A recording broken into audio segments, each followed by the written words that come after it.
Welcome to Poor Millionaires. Today's guest is Nigel Pope. Nigel sold his house in order to release funds to become a full-time investor. We'll discuss the trials and tribulations of quitting work to live off his investments and what it took for him to 25x his portfolio since 2016. Poor Millionaires is the show for people with investable wealth of $1 to $20 million.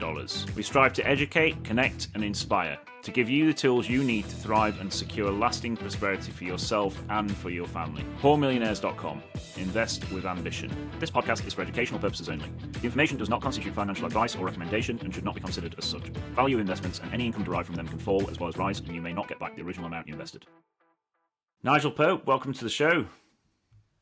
Thank you very much, James. Pleased to be here. I think today's podcast is going to be a real source of inspiration for our audience because your story is pretty remarkable, isn't it, Nigel? You were so determined to follow your dream of becoming a full-time investor that you sold your house to release funds in order to do so. You started out with 250k in 2016 and you've since done a 25x on that. So I want to just kick off, before we get into the nitty-gritty, I want to kick off by taking a trip down memory lane, just kind of like learning about your formative experiences and what actually got you into investing in the first place. Yeah, well, it has been a long road. I didn't get there immediately, but I do remember, starting out at the beginning. I mean, I always tried to get into the markets because I thought it was quite exciting, and you're sort of trying to predict the future. And well, it took me until I was mid-40s to actually make the jump into full-time investing, and there was a lot of failure prior to that, and it was quite a long journey to get to that point. I mean, even as a child, I remember seeing fluctuations in prices on the TV, thinking, why is that price fluctuating? Why is there a market that goes up and down, and in the shops, everything's fixed price? It's very odd, really, to me. And I thought, gosh, you must be able to make some money from this. And I think really that may well have been the kick-starting moment to try and find out more about these markets. Yeah, I mean, that was going back into the late 70s, early 80s, because I'm, not a spring chicken as such. So anyway, coming from a small town, how do you get to work in the markets? Well, at the time it was get yourself into London and try and get into the city of London and see what was there and try and work your way around. And getting into the investing side was obviously quite difficult and very competitive because potentially there was a lot of money there to be made. And but I made my way into the broking side, which was on the edge, let's say, but a great place because it's sales and you get to meet lots of people, and also because of the nature of brokers, you also get to have a go at what the clients are doing, even if it's on a small time basis.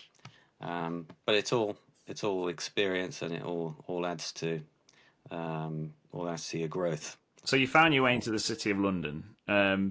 So what's life like as a stockbroker? I mean, is it as glamorous as the Wolf of Wall Street would have us believe, or is it a little bit more mundane than that? It used to be. I wouldn't say it's not always glamorous, but there were some aspects of it that were Wolf of Wall Street. I never participated in the wild stuff. Disclaimer and all that. But there was a lot of funny business. It's well documented in other people's lifestyles. In some in the banking sector, others in the funds and all that sort of thing. So, but the brokers were the ones really, I think, that had to encourage it because they were the salesmen looking for the business, and the ones that if you stood out and you were quite amenable to the clients, you'd get more business.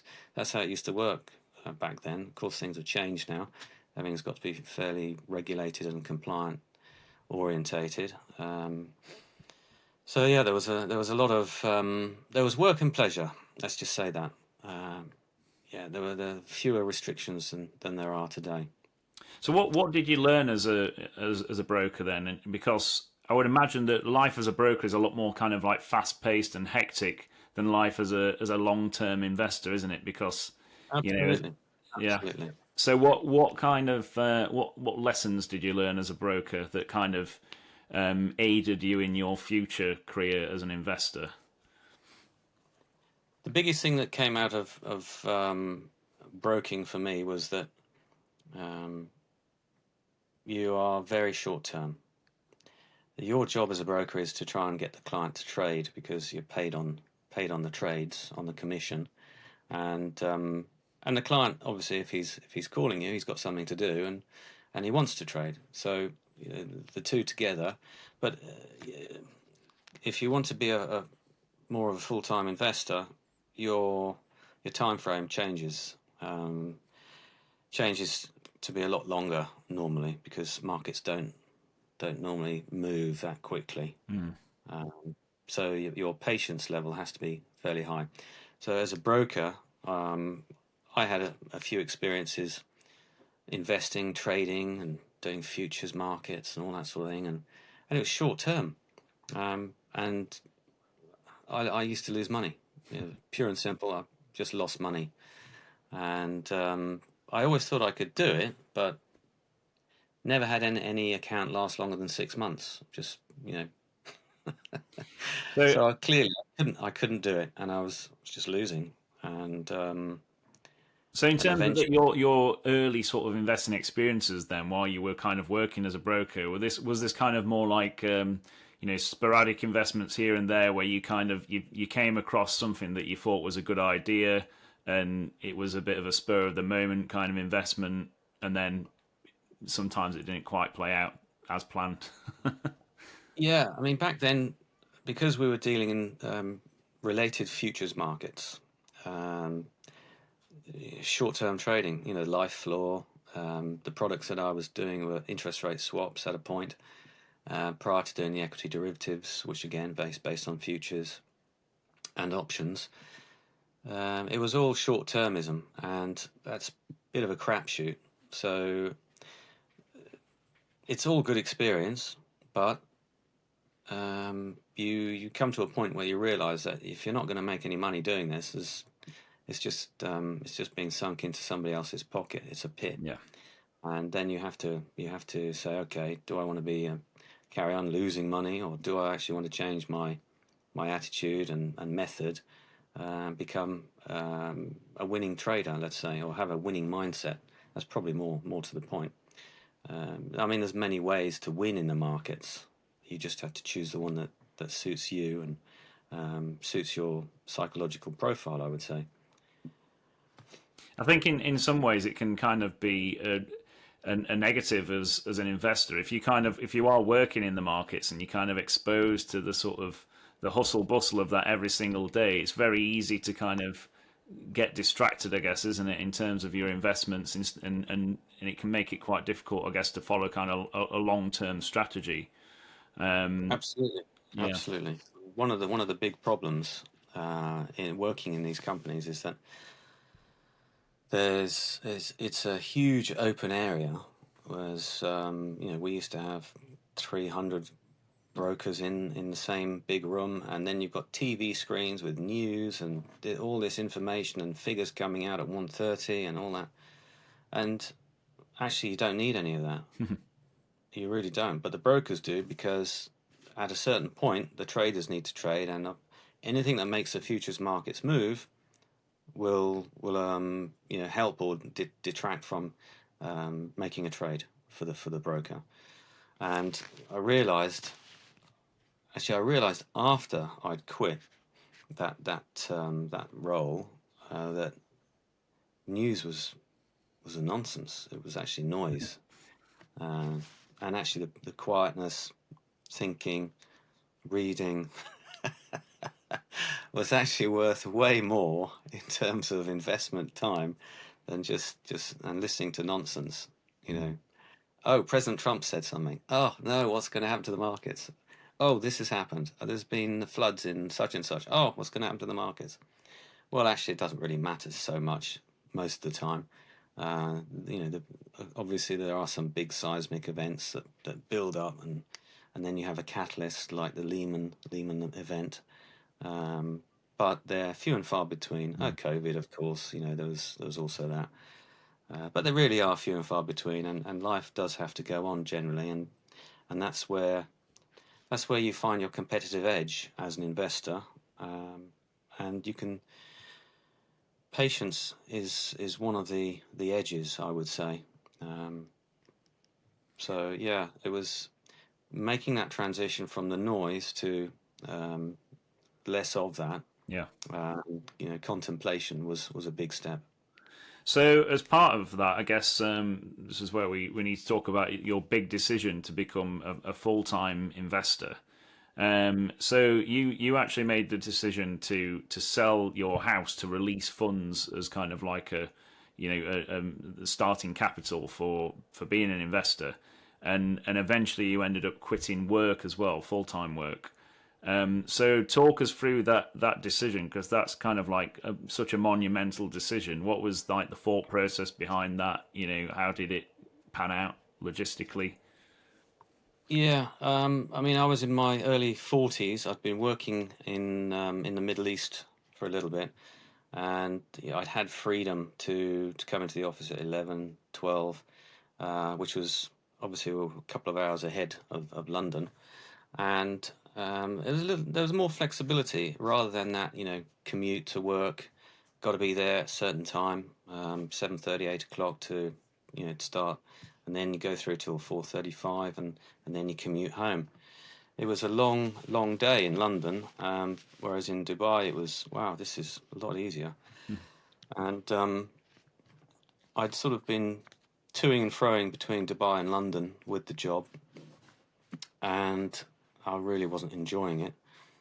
I just thought there's got to be something else. You know, used to work in Canary Wharf, live in North London. It was a bit of a trek every day, and it wasn't enjoyable. You know, the job wasn't enjoyable. It wasn't doing as much business. I wasn't working with the people I really wanted to be working with. Um, just things were not enjoyable, Mm, and I thought, gosh, is this all there is now? that's it. Yeah, early 40s, mid 40s, and am I just going to have to play out my life, trudging into work and doing this nonsense, which I'm tired of? Um, so so something had to give, and I just you had to think, of course, what you can do, and well, I keep getting this constant call to try the investing, and I didn't have enough funds.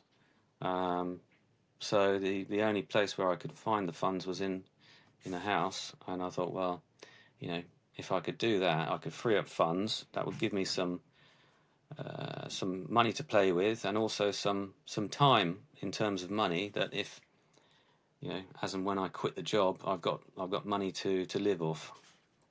So and I just part of me just wanted to give it a go. I hadn't had the opportunity. I hadn't found the opportunity to work in a company that would give me a certain equity to play with as such. And I thought, well, if I'm going to do it, I've got to do it now because time's running out. You know, early 40s, been a broker, you know, tried to get a trading stroke investing job, hasn't worked out. What can I do? Well, I've got money in the house, so sold the house and yeah, started investing. And I thought, well, I'd already started reading books and swatting up on how to do it properly because clearly with my track record prior to that, it just wasn't good enough. I was going to say, Nigel. So what was it that sort of that convinced you that you should be an investor, given that you said you've not had much success with your sort of early trades and dabbles into the market, and also being kind of, I guess, from as a sort of, was it sell side broker? Well, sort of intermediary, not really sell side. No, they're just a pure institutional broker, so Yeah. a middleman between the banks, where they wanted anonymity. Well, a glorified estate agent, really, but nobody knows who the counterparties are. So was it just a kind of like you just had this feeling, this kind of like calling that you needed to give this a go? Otherwise, you'd kind of you'd never sort of forgive yourself for not having given it a go. Basically, Yeah, basically. yeah, There's this constant urge coming through, and I, trying to suppress it and thinking, look, you've done nothing. There's nothing that suggests that you have any aptitude for this, but yet, since what, teenage years, Mm. But also there was having never had the right sort of environment to be able to kind of give your all to it and to do it properly because of all these other distractions, right? correct. Yeah. I suppose, you could say, well, what's your track record? Let's have a look at, what have you done up to this time? Why would I be investable? Probably there's nothing to suggest that I would be any good at that discipline. I'd for 3 years, I think it was 2011 to 14. I ran one of these just purely for myself and a friend who it was his money. It was about $100,000. Ran a trend following, totally systematic, computerized, religiously did it Monday to Friday, downloaded data, put it through the program, and it spat out, buy, sells, inputted those into the system, and came away with 28% after 3 years, which is, it's okay. But I was following what other people had done before and been successful at. That systematic trading has had mixed results for many of those traders, like Man Group, for example. Some of the smaller players, like what's his name, Mulvaney, have done rather well, and they have some explosive years.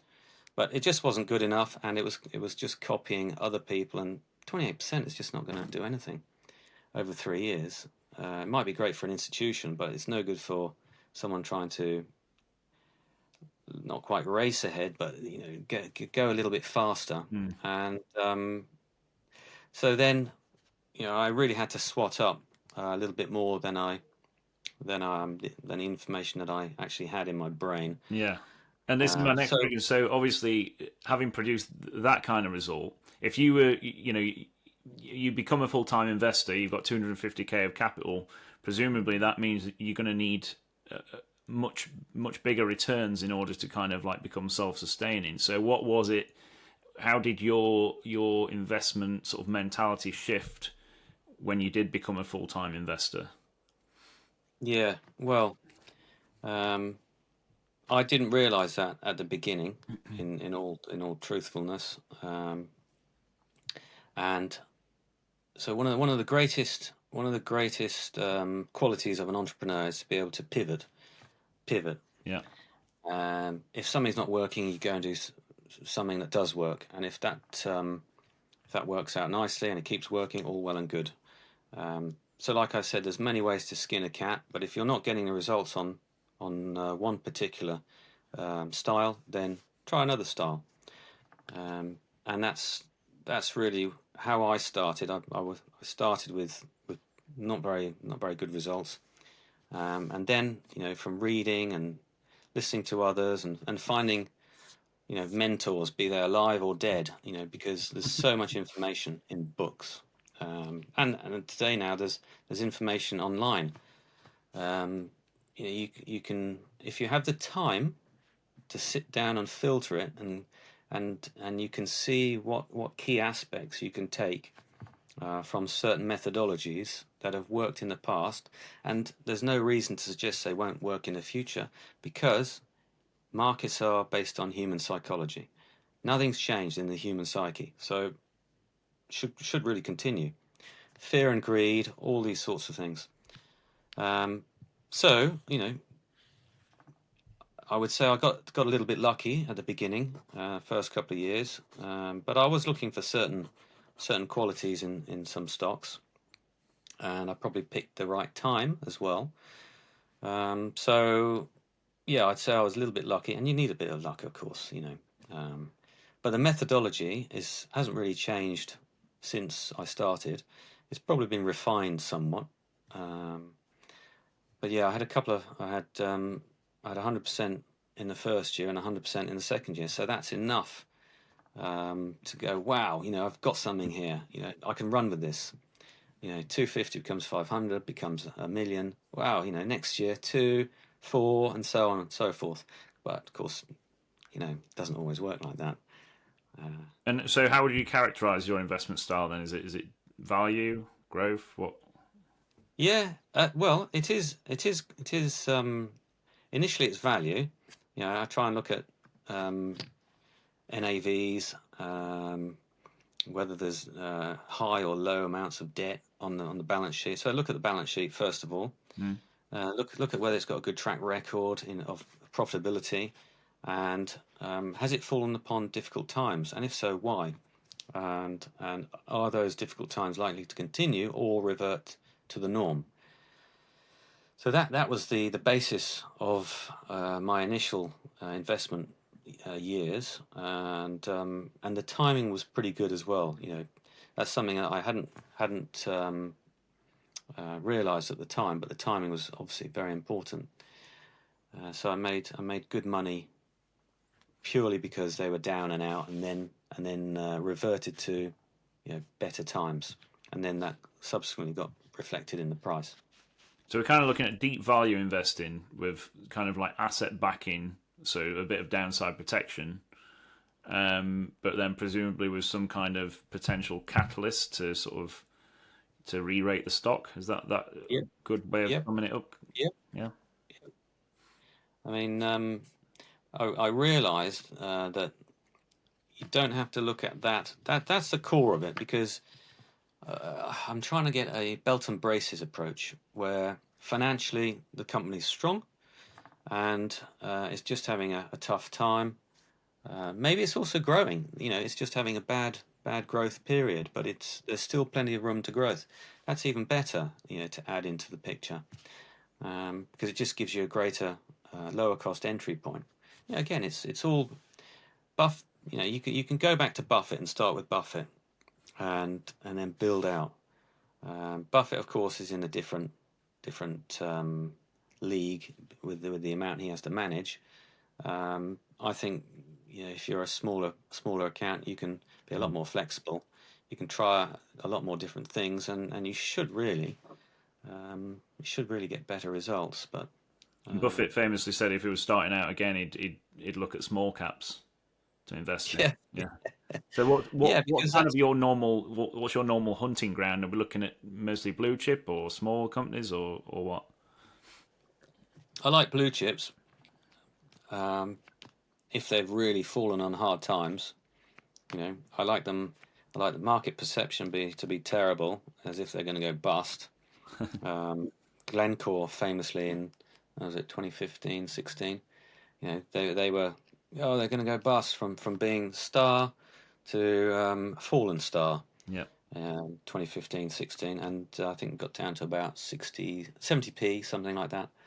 I remember I started buying at 120, and gosh, going straight back down to Catching a 60 odd. falling knife. However, it was they had already made the right noises to say, well, hang on, this is not right. We know our business is fine. We just need to secure. They had to secure everything, so secure the financing and make people aware that they're not going to go bust, because bad press can help a company go bust, especially if it's got a lot of debt.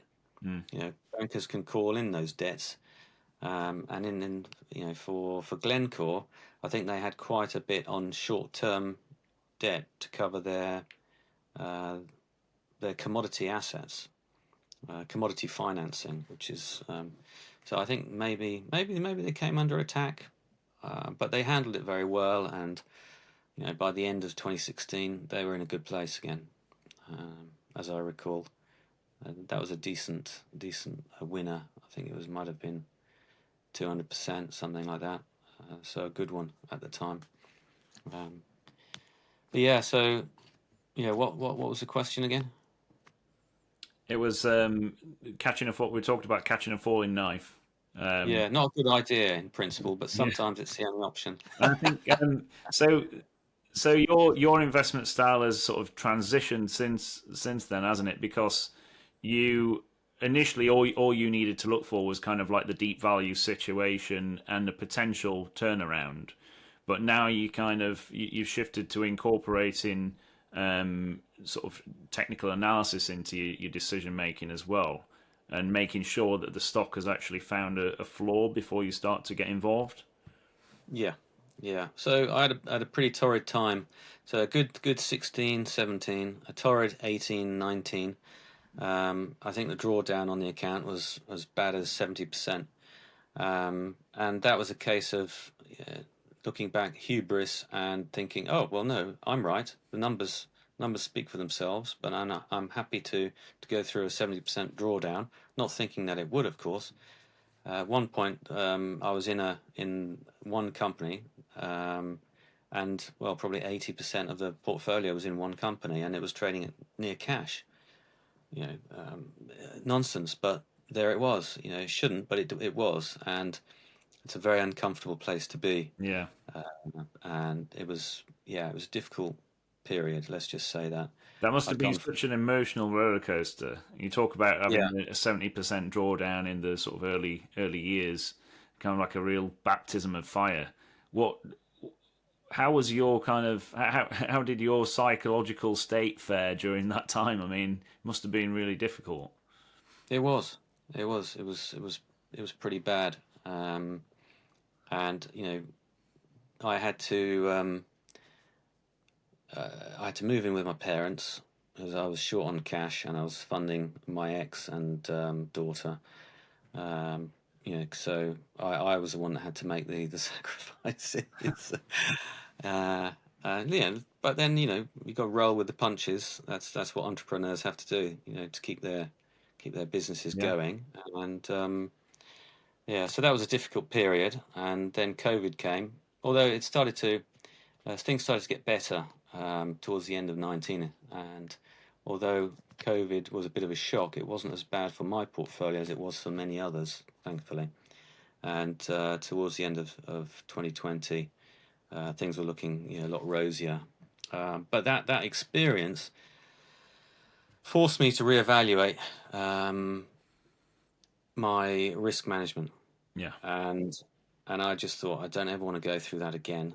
Um, what can I put in place? And one of the difficult um decision points is when to sell or when to take a loss. If you're an investor, oh no, you stick with it. You're there for the long term. Well, that's all well and good if it's your pension, but if it's your livelihood, Yeah. you have to operate a slightly different way. So after more research, I came across the technical analysis price action, and since implementing that in 2021 fully, the drawdowns have been a lot less significant. I'm pleased to say. Whether that will continue or not is another matter. I think it will. Um, and also, yeah, obviously I had a smaller account. I was more concentrated in one stock. I now no longer concentrated in one stock only. Um, Normally between 4 and 8, ideally. But currently, because I've got nothing special that I really like, I've got about, I don't know, 18 to 20 stocks currently. That's not a bad position to be in because they all exhibit the same characteristics. They all have what could be described as asymmetric upside. So, Yeah. you risk one, gain three.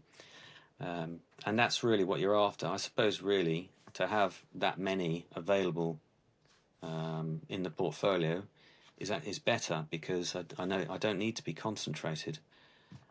So then that reduces the risk to the portfolio, and well, you should be able to sleep better at night. You know, And you also use leverage and options, don't you, within the portfolio to kind of turbocharge returns, I guess. Just talk us through, yeah, how do you go about implementing that, and what are kind of like the boundaries that you impose, I guess, on that as well. yeah, because mostly I buy call options, and the thing about call options is you're buying insurance and it costs a premium and you have to pay away the premium, and it ends at a certain point in time. So you can buy a 1 year call option, but if it doesn't move, if the stock doesn't move, and it just expires, you lose all that premium. So you have to use them relatively carefully. So that again comes into the price action, the technical analysis. So if I foresee from the charts the potential for a big up move, then I'll buy the underlying, but I will also augment it by buying a certain amount of call options, because that will give it a little bit extra boost. That's the theory. Doesn't always work out. It's probably I haven't been through my trades, but it's probably 50-50. But when it does work out, it can work out in multiples, and that's really the aim of the game, to get those multiples of returns to pay for the individual losers. So even on a 50-50 win rate, if you're bringing home 3 every time you win and losing 1 every time you lose, you're still going to make 200% every time. So that's what's known as positive expectancy of returns, which I would suggest everybody go and read up about positive expectancy. So that means if you have an average of a 50-50 win rate, you can still make quite a bit of money if you come away with 2 or 3 times every time you win. Rather like the private equity stuff, they put down a little bit but expect to make 10 times. But most of the time, I believe 90% they'll lose, something like that. But they make out like bandits, like 20 times return, so that'll pay for everything. So, talk us through like how the performance of the portfolio has evolved since you kind of transitioned and implemented this this different risk strategy. Yeah, I mean, ideally, I'd like to show you. I've got it up in front of me on my main. But in 2021, I was heavily involved in the Bitcoin proxies, and I didn't want to give any of it back. But you have to allow trades to work out, or investments to work out as best they can, and you never know. This is going back to the trend following methodology. You don't really know when the trend's going to end, and if you can stay with it for as long as possible and use price to tell you when to get out, then that's a really good starting point. You've got a plan, and you can plan things. So following that, I think I went up to. I gave back about 40% from the really big move. I mean, I was already up. I ended up being up 60% or so, something like that, let's say, or maybe it was more than that. But I gave back 40% because I still thought, well, if it's going to keep going, let it keep doing its thing, and then when the price comes against me, then I can make a decision when to get out. And that's how I try to operate. Try to let the investments move to full profit, and when they start coming back, then I can say, okay, let's get out of this now. So what that did was that allowed the drawdowns to become more reduced. So it allows trades to work out, so they can go further and for longer, but they also reduce the drawdowns, and the curve of returns then becomes a little bit more smoother. Now there's an argument against that, of course, in that I may miss out on more upside, and yes, but there's less vol to the downside.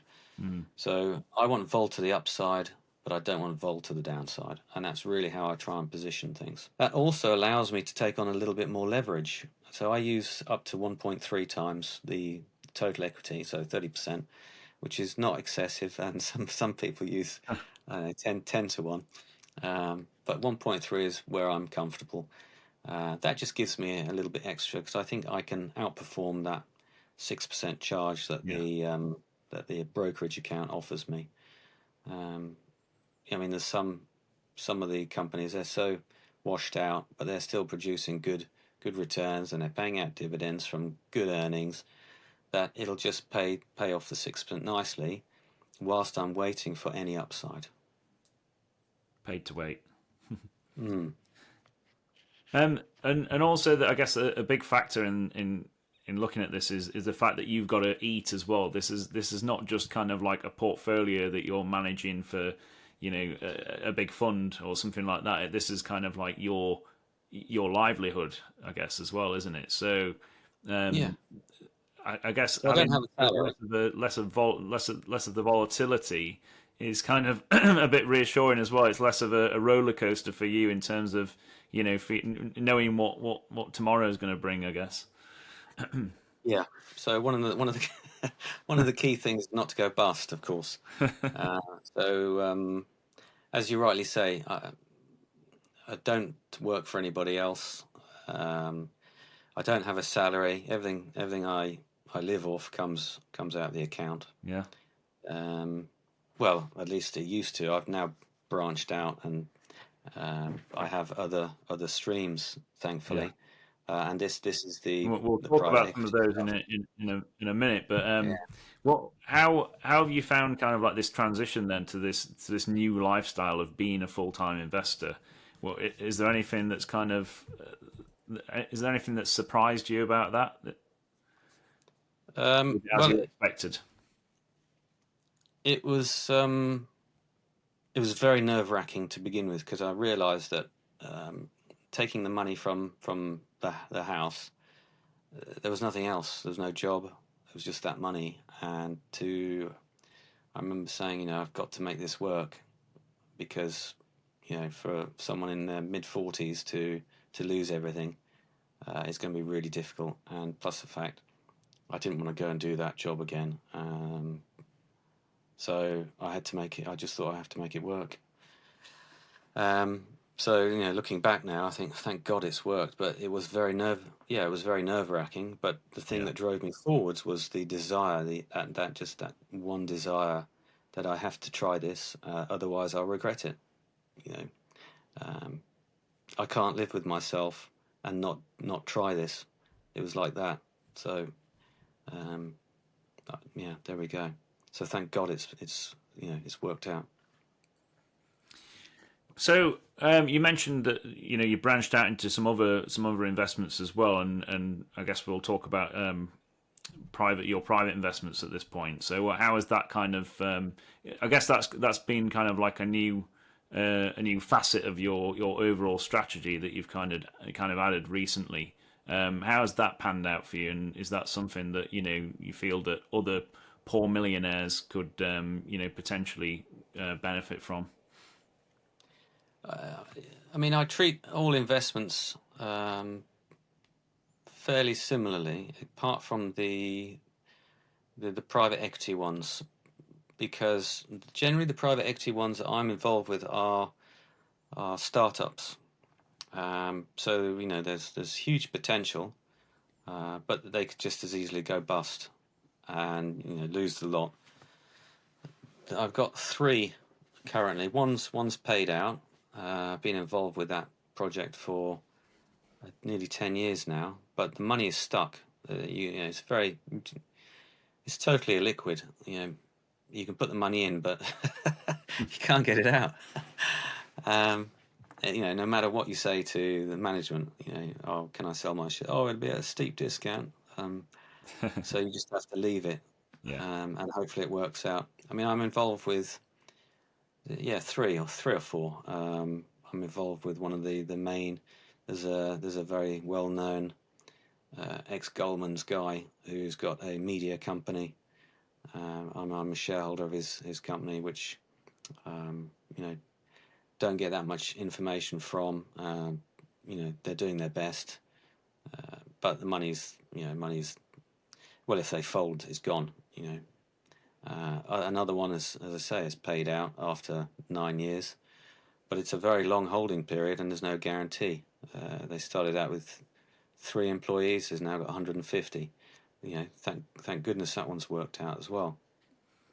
So it's a mixed bag. I would say that the big difference between the public markets and private markets is that if you want to get out of something, you can't. It's very, very difficult.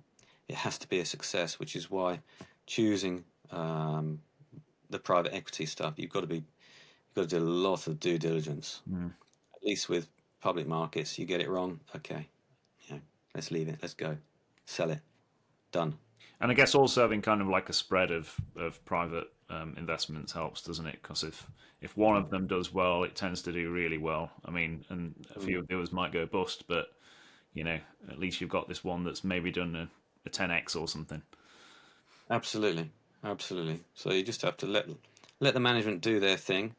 Hope for the best. If they keep coming knocking on your door for more, well, if you've got it, all well and good. If not, then say sorry. And you say that you've got access to these deals through people kind of knowing that you're a bit of an investor these days. Is that through just word of mouth, or is there some sort of Yeah, network that you yeah. use to kind of get access No, to it's these just deals? word of mouth. Sometimes people approach me on LinkedIn. I'm not really on LinkedIn, but every now and then. I don't do it so much now because I'm maxed out on everything, and I want to focus on the public markets. Hmm. It has to be a really good project now.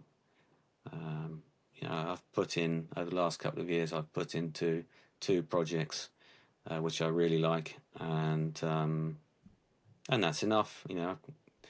I've got to feed my family and myself, so focus on public markets where it's easier to get in and out if you make errors, and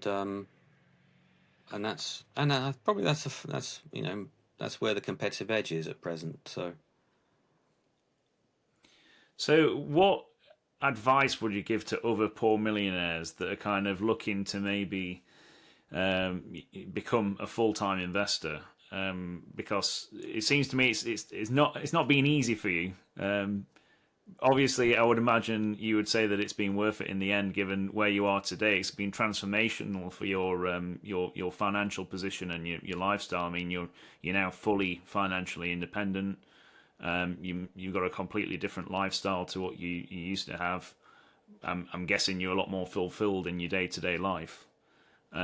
What what advice would you give to other poor millionaires that are kind of looking to maybe adopt this lifestyle, or at least have a go at it?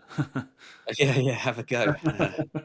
I mean, ideally, you want to have the confidence. So to have the confidence, you've got to have a plan.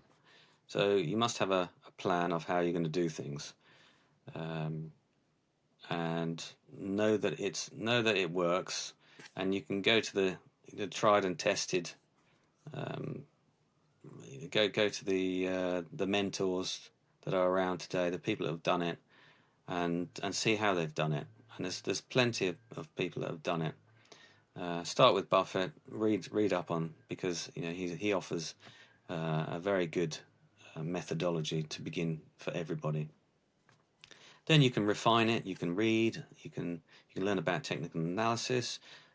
You can learn about money management. Risk management is very important, because it's not just it's also, you might win, but how much have you won, right? In percentage terms. So how much did you allocate to that winning investment? Really, allocation is ever so important. And then on the flip side, if you allocate a lot and lose it, it's the opposite effect. But I would say you've got to have a plan. You've got to be ready to commit to the endeavour, come what may, at least for a couple of years. Make sure you have enough money to live off. Try not to put yourself in any stress, financial stress. Do read, because opportunities come from reading, and stick to your plan. Make sure you have a good plan. Some people suggest cut losses, but if you've got a plan, that does include cutting losing positions, especially if you have doubts about them. And that comes into your money management, which is what I implemented in 2021. So I think the biggest factor is you've got to want to do it. Because if you're going to stick at it, you really have to have a passion for it. I put myself back in the picture again. It was something I really wanted to do and try and succeed at. Didn't give up and wasn't taken out. And I am battle hardened, I would say. Learned many lessons from on the job. Yeah. You can have all the theory in the world, but if you're losing money and you don't know how to stop the bleeding, you're in a world of pain. Everybody has a plan until they get punched in the face. That's right. Yeah. It's so much easier. You can when you lose money, it's so destabilizing, destabilizing emotionally. You can, but the markets are great. You can just say, okay, cut everything, go and take a break, come back fresh, think about the ideas that you had in place. Rethink them, go through. Were they the right ones? Were you allocated correctly? All of these questions, and then you can always go back in. It's not too difficult. Nigel, thanks so much for your time today. And I think it's just an inspirational story. I think many poor millionaires will be kind of jealous of what you've managed to achieve and the sort of the lifestyle that you're living. The control over your own sort of destiny. I think it's really compelling. So I just want to say best of luck for the future, and thanks so much for your time today.